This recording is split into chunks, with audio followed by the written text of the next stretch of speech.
quien trae el rock and roll a las pantallas del cine nacional es Tintán. Creo que Avándaro en ese sentido sí fue la música, pero también fue esta parte de tener un espacio cultural, social, común, donde pudieran todos ser lo que querían ser sin que nadie les dijera nada, ¿no? Quien dice que el cine o que la vida en general no tiene un trasfondo ideológico, un trasfondo social, es una absoluta mentira. Claro. O sea,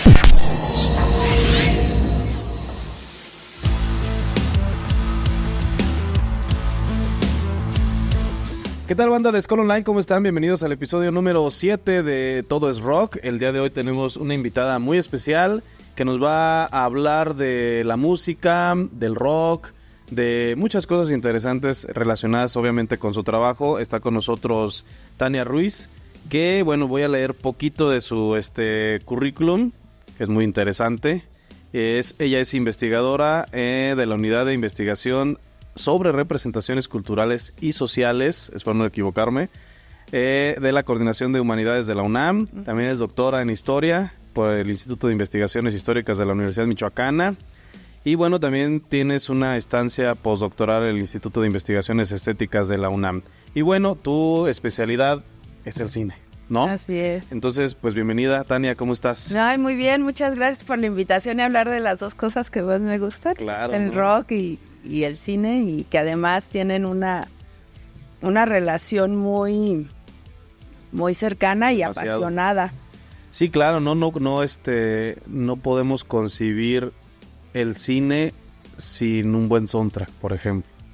Pues se podría decir que es también un género dentro del cine, ¿no? Claro. El cine sobre música, y en particular sobre rock, hay una cantidad enorme de películas. Y sobre todo si entendemos el rock, no solo desde el rock más contemporáneo, si nos vamos incluso desde el blues, Claro. el jazz, todas estas formas que dan origen al rock, y que además el cine va acompañando y va registrando, y podemos ver documentales hoy sobre los Rolling Stones, de materiales que se firmaron hace 40 años, 50 años. El de los Beatles, que recientemente De los por ahí Beatles que lanzaron acaba de sacar Peter Jackson. Impresionante. Y que además está esto, ¿no? Hay un montón de directores de cine que son extraordinarios directores de cine, que son absolutos fans del rock. Claro. Y que han hecho muchos trabajos importantes también en esta parte de tener la música presente. Porque además también el trabajo de muchos de estos directores de seleccionar su música, por ejemplo Tarantino, que le dedica su tiempo específico a la pura selección de música que va a aparecer en sus películas. Muchos de estos directores, además, Tarantino es un poco más joven, pero si pensamos en Scorsese, por ejemplo, Claro, que es uno de los grandes biógrafos del rock, ellos crecieron en su los documental 60s. de los Rollings, por ejemplo. Sí, en los 60s, y tú puedes notar en sus documentales que son grandes seguidores de los grupos, que son fans de los grupos. Entonces, sí hay un trabajo ahí que también para ellos tiene que ver con lo generacional, con la nostalgia, con la ruptura, con el cambio, y que son seguidores de grupos que, así como ellos, marcaron un antes y un después en lo que hacen, ¿no? Scorsese marca un antes y un después en el cine con su trabajo, pero Dylan, los Rolling marcan un antes y un después en la música. Entonces es algo que es muy interesante, ¿no? El recién fallecido José Agustín, Claro. que fue estudiante en el CUEC, que tiene nada más 2 películas, pero que también tenía una pasión desbordada por la música, Sí, por claro, el rock. Por el rock en específico. Ajá. Sí, claro. Y bueno, y en ti, en lo personal, ¿a partir de cuándo aparece este interés o esta pasión por unir estos dos mundos que dices, pues te gustan mucho, ¿no? Sí, bueno, yo crecí en una casa rockera. Mi padre fue hippie de pelo largo y pantalón acampanado aquí en la ciudad de Morelia. Hay un asunto que tiene que ver con esta parte de la representación, de sentirse representados. Ven lo que sucede en Estados Unidos, empiezan a tener amigos que empiezan a traer discos, que empiezan a hacerse de discos y empiezan a escuchar música. Y Avándaro fue ese lugar donde esos jóvenes greñudos, que la gente... Incomprendidos. Ajá, incomprendidos, como todo buen adolescente, como todo buen joven, podía reunirse y tener como su propio ritual, su propia ceremonia, incluso, ¿no? Su identidad de encontrarse con gente como ellos, donde además no eran los raros. Entonces, creo que Avándaro en ese sentido sí fue la música, pero también fue esta parte de tener un espacio cultural, social, común, donde pudieran todos ser lo que querían ser sin que nadie les dijera nada, ¿no? Y que además, bueno, parte de la esencia de este escenario, por ejemplo, y el rock, pues es esa parte de rebeldía, de hacer lo que quieres, de, como tú decías, de sentirte identificado con otros iguales a ti, y que, bueno, ese fue un espacio ideal para esa parte, ¿no? No, y hablar de temas que te preocupan, y hablar en contra de temas que ya están siendo superados por una generación, y hay otra generación queriendo sostenerlos y mantenerlos. Entonces, no es nada más música por ser música. Sí, claro. Pero realmente además, sí es, ¿no? Y es importante porque al final de cuentas son medios de expresión que son necesarios. O sea, digo, yo no tengo nada en contra de los géneros que se dedican al amor, a temas muy light, por así decirlo, pero el rock finalmente ha sido un portavoz de esas expresiones. Sí, es muy contestatario, y fue muy contestatario desde sus ritmos. De entrada, de que nace de ritmos negros que son contestatarios, ¿no? El blues y el jazz son también una forma de rebelión, y cuando digo una forma no quiero decir que se acerque, no, son una forma de rebelión, son una protesta, y el rock se nutre de ahí y genera una serie de públicos nuevos y se expande a grupos sociales que no estaban inicialmente y que ven ahí también algo que les está hablando, que les está diciendo. Y el cine va acompañando, porque si algo ha hecho el cine, a partir de su nacimiento, es registrar lo que sucede y registrar los cambios sociales, y que además también es una forma de expresión igual que la música, y que entonces cuando se conjugan nos dejan imágenes maravillosas, ¿no? A mí, por ejemplo, una que tengo grabada en la cabeza es este concierto donde Bob Dylan toca Like a Rolling Stone, y que antes de entrar, bueno, los seguidores de Dylan, de la música folk, están muy molestos porque saben que trae guitarras eléctricas, saben que trae toda una serie de instrumentos eléctricos, y están molestos, ¿no? Y alguien le grita, ¡Judas!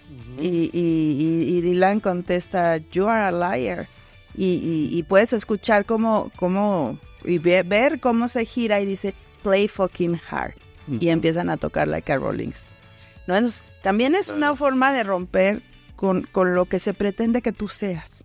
Obviamente también en esta parte vemos esa forma de interpretar las cosas de los directores, porque obviamente no todos son documentales, no todos son digamos, cuestiones literales, sino también hay una interpretación de esas historias, la forma en la que el director lo ve, ¿no? Porque, pues digo, tú eres la artista, digámoslo así, pero yo te veo de cierta manera. Sí, yo te interpreto también de cierta manera. Hay una visión completamente, bueno, quien dice que el cine, o que la vida en general no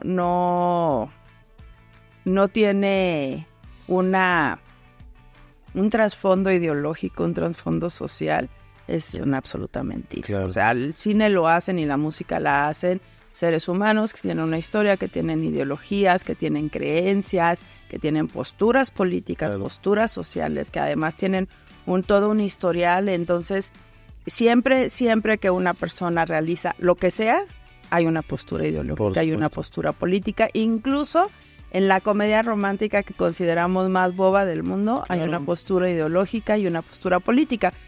Porque a final de cuentas es una recreación de algo, ¿no? No es lo que sucedió, no es la realidad.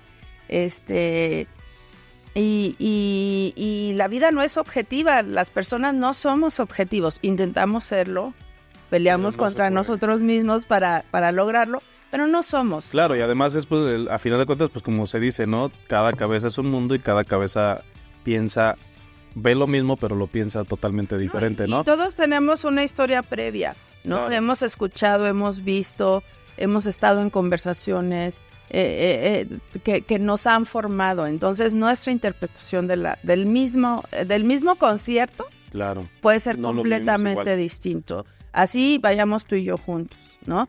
Y eso es también parte de la maravilla. Claro. Finalmente tampoco se trata de que estemos leyendo visualmente o sonoramente textos que no nos permitan ver más allá, ¿no? Claro. Creo que esta parte de cómo nosotros como público intervenimos en la creación de la obra también es fundamental. Nosotros como públicos intervenimos en la película cuando la película se está proyectando. Claro. Y como público intervenimos en la pieza musical cuando la pieza se está ejecutando. Claro. Entonces, esa parte es muy diferente y creo que ahí, bueno, yo intenté hacer como una disección de cómo el rock juega en la música. Y entonces hice un pequeño listado, de verdad es un pequeño listado porque si no nos podríamos llevar aquí semanas y me gustaría hablar en ese sentido porque hay diferentes formas de representar el rock en la música, ¿no? Como que el que podemos, hay dos que son muy potentes, una es el biopic, que se puso muy de moda de nuevo ahora a partir de esta película de Queen. De Queen. Y la otra es el cine documental sobre los artistas, claro. ¿no? Que nace una revisión.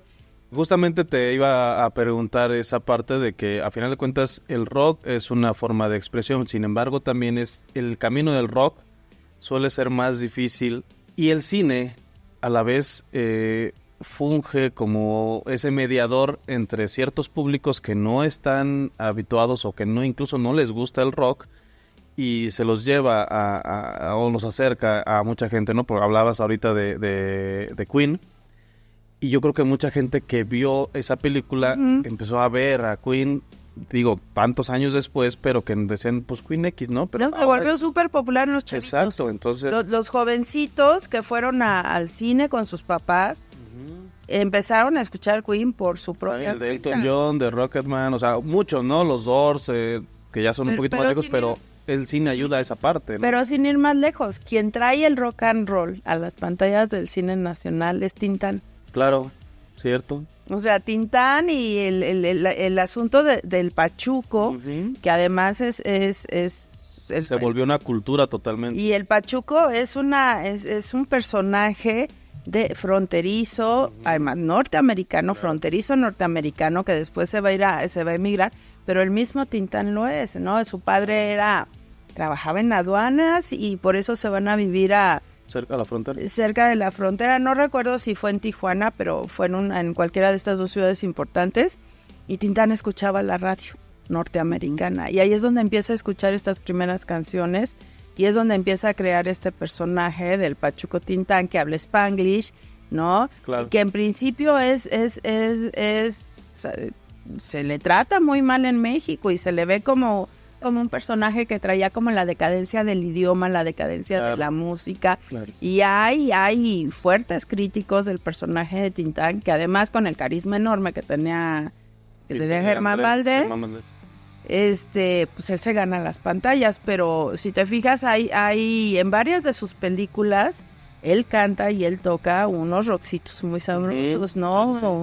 Y obviamente acompañando su baile, ¿no? Ajá, no, pues en La Marca del Zorrillo, por ejemplo, toca un swing claro. en la cocina. Sí, eso es cierto. Entonces sí, Tintán es quien empieza a introducir estos primeros ritmos derivados del rock al cine mexicano y a traer esta figura que es disruptiva, que rompe con los esquemas. Con los esquemas, sí, con este mundo que además era del bolero, de la balada, y entonces llega Tintán con esos bailes. De los galanes.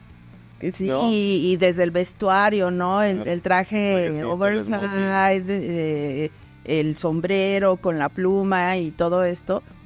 Y que sí choca a la gente, pero que empieza a ganar un público muy importante. Digo, no es en balde que la maldita claro. vecindad hasta la fecha Pachuco, ¿no? Y a la fecha siga vigente, ¿no? Esa parte de su legado. Y que además Pachuco habla precisamente sobre ese momento cuando la cultura pachuca empieza a entrar a México y son bailes que son mucho más rápidos, que tienen un nivel de energía mayor y es esta música que también tiene otro ritmo porque ya es una música que empieza a ser también intercultural, claro, ¿no? Y a prestar ritmos de diferentes lugares, apropiarse ritmos de diferentes lugares.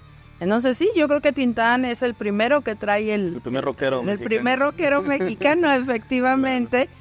Y ya después de ahí van a venir todos estos rockeros que a lo mejor hoy nos dan mucha flojera, pero que en su momento fueron muy relevantes, como Enrique Guzmán, los Tim Tops, sí, claro, y todos estos, ¿no? Sí, que es lo que platicamos en otro episodio con la parte de que a final de cuentas, sí, a lo mejor se fueron por, entre comillas, la fácil de traducir canciones ya hechas en Estados Unidos o en otros lados al español.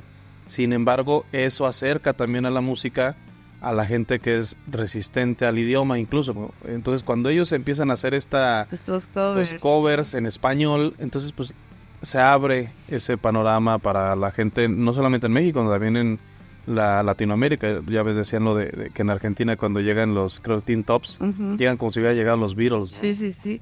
Si ahorita te pones a verlo actualmente dirás, pues llegó una banda de covers, prácticamente, o sea, pero en ese tiempo pues abrieron un camino. Un espacio, es que incluso esta parte de la apropiación de las letras en un lenguaje que no es el original, también es disruptivo. Claro. Lo vemos, recuerda estos LPs, bueno, yo suelo burlarme un poco de mi papá porque cuando hablamos de música él me dice todas las canciones con los títulos en español. Claro. Entonces es La Casa del Sol Naciente, Como una piedra rodante, San Francisco, Flores en tu pelo.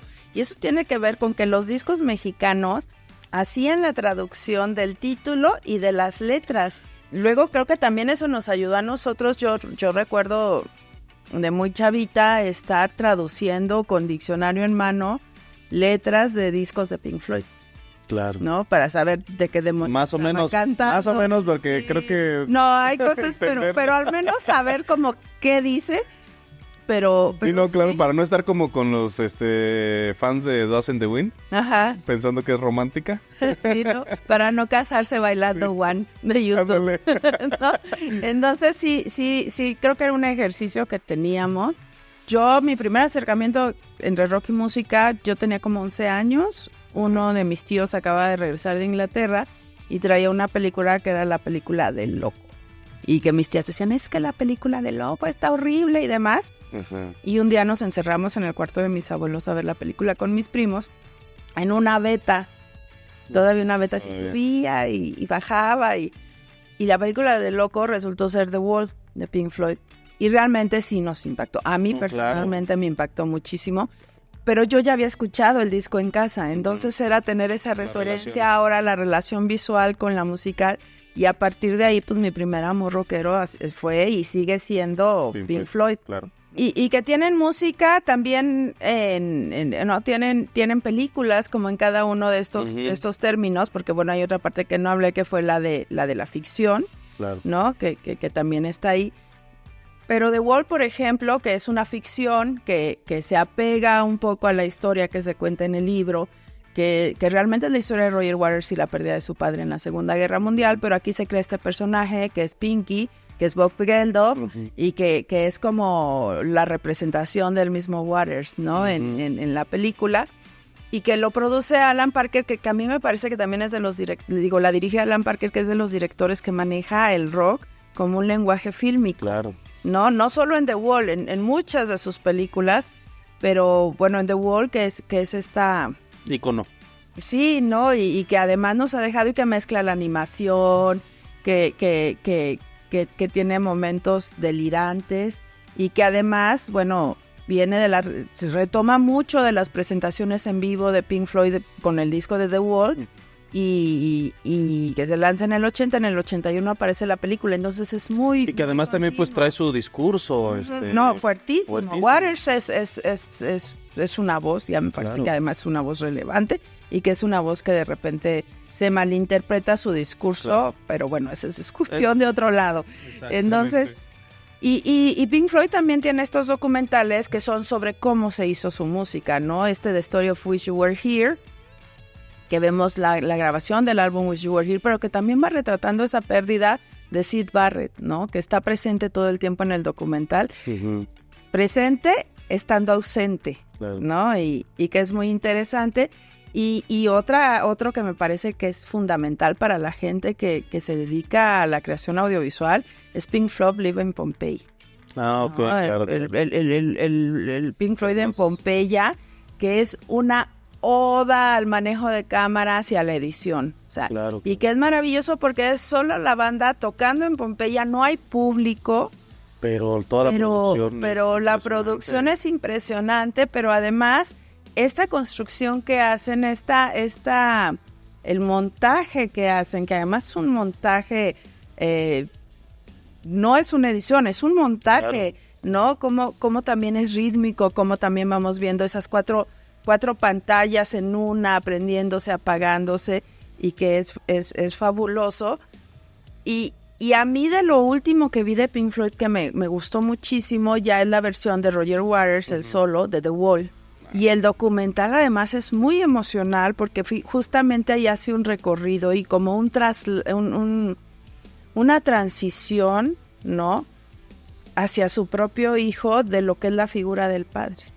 Y que eso es algo que nos va presentando durante el documental. Sabíamos que The Wall estaba inspirado en la muerte de su padre y esto que acabamos de comentar. Pero en este documental de The Wall, sí ves esa búsqueda por la figura del padre y ese encuentro de él mismo con el hijo y cómo Waters se convierte en ese puente entre un nieto y un abuelo que nunca se pudieron conocer, ¿no? Entonces hay una historia ahí también, claro, que además sigue el disco completo, pero que es fantástica. Por ejemplo, un documental como Moonage Dream, de Brett Morgen, que se presentó en el 22, este documental extraordinario de David Bowie, marca un antes y un después en los documentales sobre música, porque el documental en realidad no es sobre David Bowie. Al director no le interesa dónde nació, cuándo nació, quién fue su novia, quién era su mamá, cómo llegó a la música. Esas son preguntas que nunca hace y que si ustedes las están buscando en ese documental, no las van a encontrar. El documental realmente lo que hace es que muestra el proceso creativo de Bowie en los diferentes momentos que fue en su vida. Y como sabemos, su proceso creativo era un torbellino descontrolado, ¿no? Iba siempre vorazmente hacia adelante. Y en este documental de Moonage Dream, lo que es bellísimo es precisamente ver a un Bowie que se cuestiona a sí mismo, que cuestiona lo que está haciendo, que se pregunta si lo debió de hacer, que se maravilla ante cosas que él ha hecho porque se sorprende a sí mismo y que estás viendo esa construcción y esos procesos creativos de su música, pero también de su interpretación, su relación con el teatro, con la moda, pero desde una forma muy íntima. Entonces, te digo, es un documental que lo único que no te dice es la biografía de David Bowie. Y eso me parece fantástico, porque lo que sí te dice es esa trayectoria creativa, esa forma en que los procesos se van llevando a cabo y en algún momento se rompen y explotan. Su encuentro, por ejemplo, con Trent Reznor de Nine Inch Nails, que además a mí me parece que ese disco, que ahorita se me fue el nombre, pero ya me voy a acordar, es fantástico. También son los fenómenos, ¿no? El año pasado, bueno, no, es del 21, hay una película que se llama Summer of Soul, que habla de un festival de música de soul, que además políticamente fue muy poderoso también, porque pone a la comunidad afroamericana con su música, con su cultura, lo lleva a un momento de apoteósico, ¿no? A partir de su música. Y qué es lo que decíamos, no solo el rock, es que el rock no solo es el cantante, la canción o el grupo, sino es todo lo que hay alrededor, que va desde la parte económica, la parte política, la parte personal.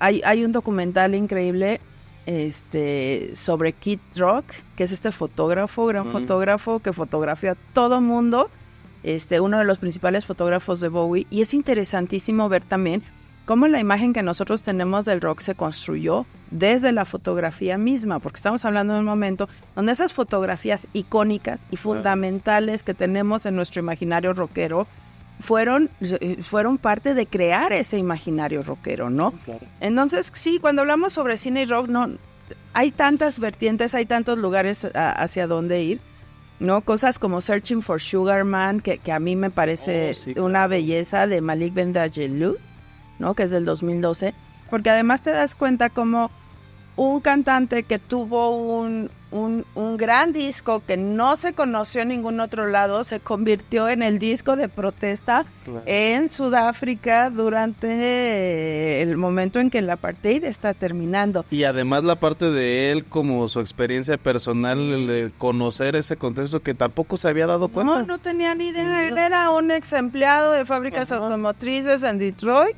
que ahora sí que no pasó de pericopero en Estados Unidos, y de repente se da cuenta que es ese gran ídolo, que su música ha sido inspiradora para mucha gente. Entonces, es que el rock tiene eso, ¿no? Claro. Tiene estas partes. Y luego hay otro personaje que a mí me encanta, que es Bob Dylan. Bob Dylan debería tener su género solito en películas sobre rock. Además es un personaje no solo complejo, extraño. Y es que de ahí va, yo creo que por eso se le ha retratado tanto a Dylan, porque además ha sido misterioso y él ha jugado a ser misterioso, claro, ¿no? Hay el Dylan de tal década, el Dylan de tal década, y todos son diferentes, cantan con voces diferentes, se mueven de formas diferentes, componen de formas diferentes. Entonces, Martin Scorsese ha hecho 2 documentales sobre Dylan, que es No Direction Home, que narra precisamente este camino que lleva a Dylan de ser nadie a convertirse en el Dylan eléctrico. Dylan podría ser un género, ¿no? Ya hablamos de I'm Not There. Y a mí me gusta mucho una película de los hermanos Coen que se llama Inside Lewis Davis, balada de un hombre común, que es con Oscar Isaac, este actor que está ahora tan presente en Hollywood. Pero si tú ves No Direction Home de Scorsese y ves de balada de un hombre común de los hermanos Coen juntas, es que lo que te terminas dando cuenta es que este personaje, que en algún momento incluso se ve opacado por Dylan en la película, es el propio Dylan. Y hay otro género que me gustaría hablar, que es la ficción, que no tiene nada que ver con las bandas y que hay cosas espectaculares, ¿no? A mí, por ejemplo, no sé si alguna vez has visto This is Spinal Tap. No. De Rob Reiner. Bueno, This is Spinal Tap es una locura. Es una banda falsa de metal. Ok. Entonces, es un falso documental sobre una banda de metal que no existe. Ok. Pero la película es divertidísima.